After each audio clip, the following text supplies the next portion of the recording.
আসসালামু আলাইকুম। তো আজকে আমরা চলে এসেছি আমাদের মসজিদে জুম্মার দিনে। তো মুসল্লিদের কাছ থেকে প্রশ্ন করব, তারা উত্তর দিতে পারে কিনা সেটা চলো দেখা যাক। আসসালামু আলাইকুম। ওয়ালাইকুম আসসালাম। আপনার নাম? আমার নাম আব্দুল বারি গাজী। কোন নামাজে আসছিলেন আজকে? জুম্মার ফরজ নামাজ।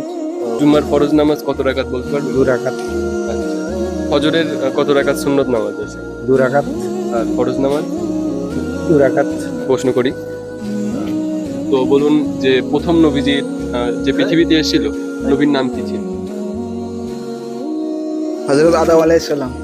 তো মাশাআল্লাহ, উত্তরটা দিয়ে দিল। কুরবানি যে আমরা করি, কোন নবীকে কেন্দ্র করে করা হয়? হযরত ইব্রাহিম আলাইহিস সালাম নবীকে কেন্দ্র করে হয়, ওনার পুত্র ইসমাঈল আলাইহিস সালামকে কুরবানি দিয়েছিলেন।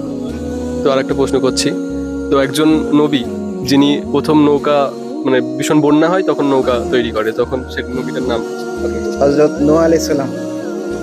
মাশাআল্লাহ। লা ইলাহা ইল্লাল্লাহু মুহাম্মাদুর রাসূলুল্লাহ। এর মানেটা কি আপনি বলতে পারবেন? মানেটা জানেন?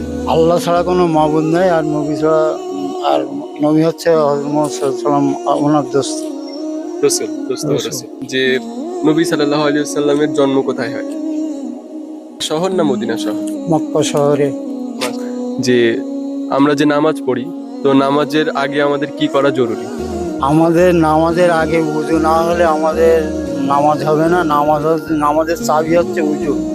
তো আরেকটা প্রশ্ন, যে গোসলের, যে আমরা গোসল করি, গোসলের কটা ফরজ? 3টে ফরজ।